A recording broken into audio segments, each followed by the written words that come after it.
The GPD XP is the most premium and powerful retro handheld that I have ever tested and currently own, as I am still waiting for the Iron Odin, which will probably take a while to arrive even in March, and the Steam Deck is kind of on the same boat as well. But this is a truly impressive handheld, even if it's harder to recommend than a lot of the ones that I have talked about on this channel. So let's go ahead and talk about the GPD XP, the most powerful handheld that's probably not worth it. Let's dive right in.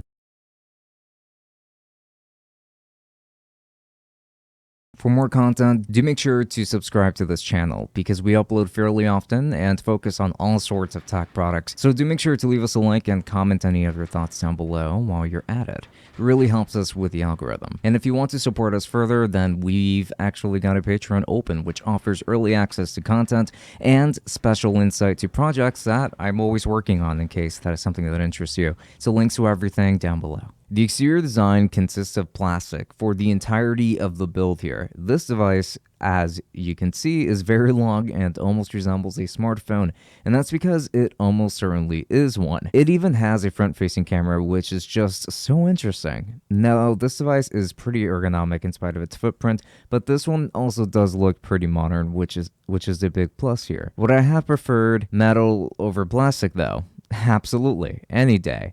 However, this is still a very rigid device that is built very well and has little to no flex, so hey, can't really complain there. And this device also has some modular aspects to it. For example, you can remove the right controller to add some different accessories to it, which are all included. You can also add a number pad of sorts that honestly I have no idea what it's really for, but there is also going to be this flat piece of metal in case you want to use the touchscreen more readily. This might be detachable, but it feels pretty strong and you won't feel that seam around the back when you hold this device. In the front, you're going to find your off-axis buttons, a button for adjusting the controls, your typical buttons that look like PS Vita buttons and sort of feel like PS Vita buttons too, but they have more travel and feel clickier too when bottoming out. You will also find perfectly flush navigation buttons for Android and start and select buttons. On the top, you're going to get your shoulder buttons, which feel kind of cheap, but are fine for the most part, a volume rocker, a sleep-wake button, and a cooling vent. On the bottom, you get a headphone jack, a stereo speakers, a SIM card, micro SD card slot, which is genuinely pretty cool to see this kind of thing on a device like this, and a USB-C port along with another cooling vent. This device is designed nicely, but I will talk about my issues with that when I touch on the display, which, by the way, is right now. So this device features a beautiful 6.81-inch 2400 by 1800 IPS display that looks fantastic. It gets super bright and the colors are very nice on this display. It's not overly saturated, but definitely vibrant enough to be very pleasant. I can really appreciate the way that this display was tuned. This is also a touch display and it is very smooth to use. This device runs on Android 11, which is a great thing already because it means that this device will be usable for quite a while and you can use this as a phone too if you want to. And you can flip it vertically too and then just use it that way. This really is a phone with controllers attached to it when you look at it very well. And I actually don't like that about this device, but I can't really complain too much about it for it because it's really meant for mobile gaming and a lot of things in its design suggest that. So while it's not the best thing for retro gaming, it's there for a reason. Now the speakers are pretty good on this device. Like I mentioned earlier, it's got a stereo bottom firing pair, and while there isn't really a lot of bass to these, they get pretty loud, so have a listen. Only 3 days left of summer vacation, so don't even mention that assignment. But we agreed we'd get it finished today. Yesterday, I fell off the station tower, didn't I?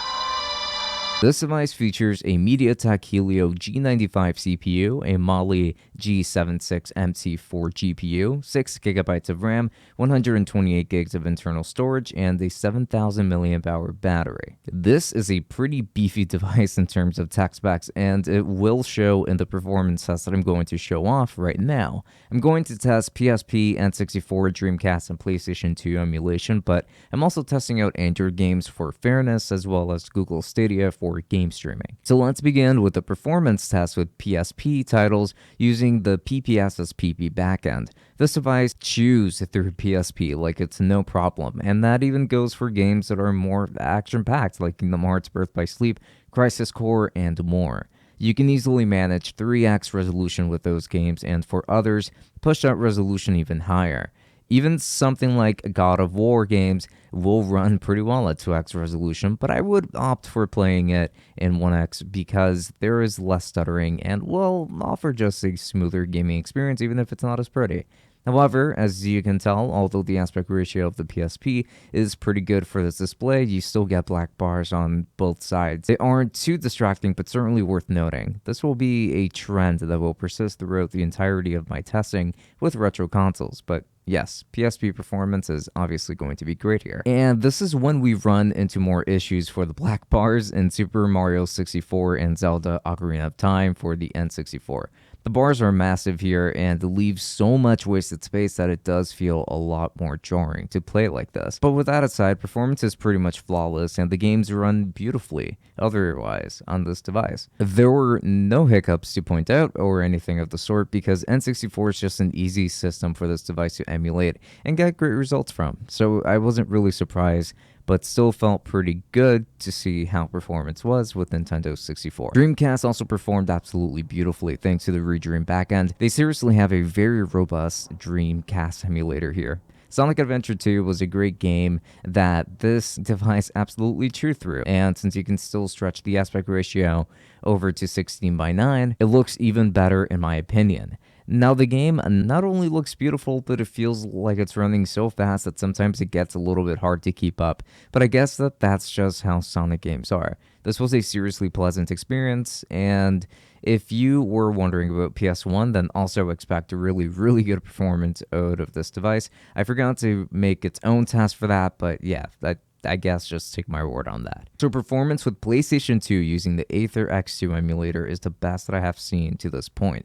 Playing through Kingdom Hearts 2, I experienced very little issues, if any, and was able to enter combat pretty comfortably with numerous nobodies and felt like I moved very smoothly. So Kingdom Hearts 2 is a fantastic performer here, but that won't be the case for every single game. For example, Dirge of Cerberus is absolutely unplayable since it has a lot of audio delay and it moves at 2 frames per second. But something like Dragon Ball Z Budokai Tenkaichi 3 will run, but it will feel pretty sluggish and just like it's running pretty slow, like in slow motion. So I would not consider this to be ideal for games like this. Now, games with big open areas are probably not going to be too manageable by this device, which is kind of a shame. I would have expected better PS2 performance out of this device for the price. Dragon Quest VIII also ran pretty well here, however, since this is a simpler turn-based game, but it looks beautiful on this device. I would say that this system can probably manage about 50% of the PlayStation 2 library just fine, but that's leaving out a ton of games too, FYI.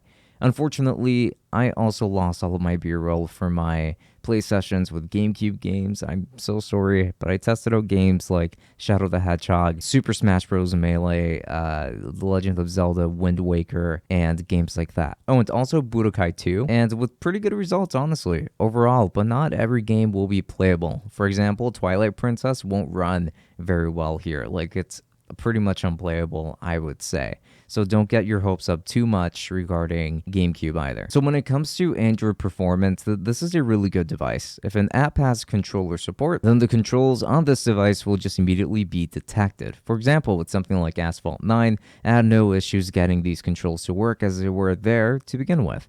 Now, another big deal is just how fantastic performance is with this game. I'm sure that games like Honkai Impact and Genshin Impact will run very well here too, even if you will need to do some on-screen controller mapping. But I noticed that Android apps were the only way to take advantage of the full screen size, which makes games look way nicer in my opinion.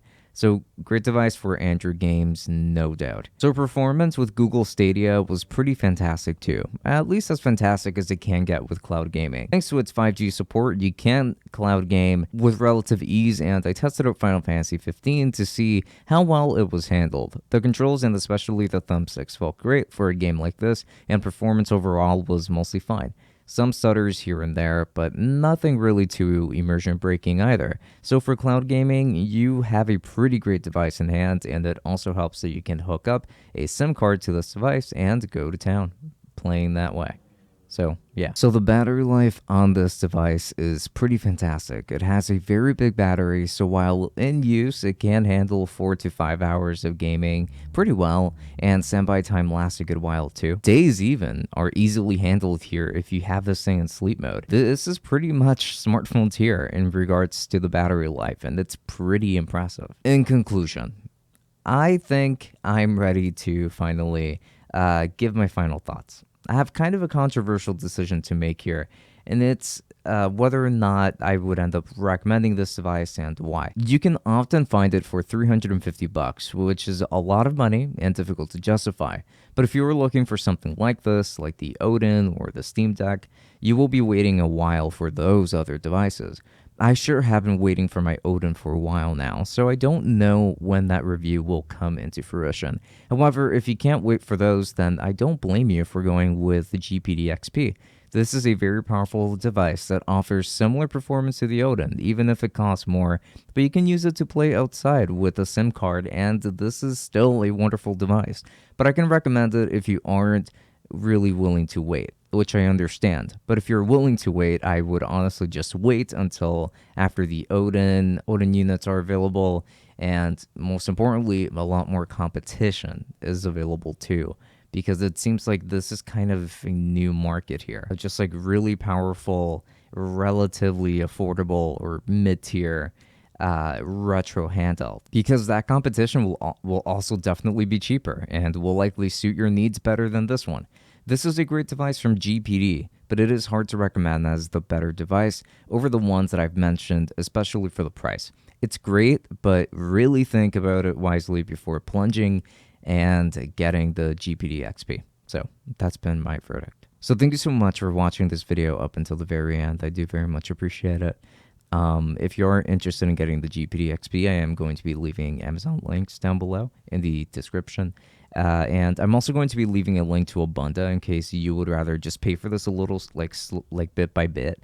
So that way it's just more manageable. No credit card of your own required, by the way. I do think that it's worth checking out. I use it pretty often. So links to that down below. And I also wanted to thank all of our patrons, beginning with the tier 3s, which are going to be Omar and Aaliyah. Thank you so much for all of your support, because it really does go a long way. The rest of the patrons should be showing up right around here. And if you're looking at other kinds of footages, because my camera just kind of died on me here, so yeah. But with that said, this has been Francisco from Tech Summit. Thank you for watching, and I will be seeing you all later. Enjoy.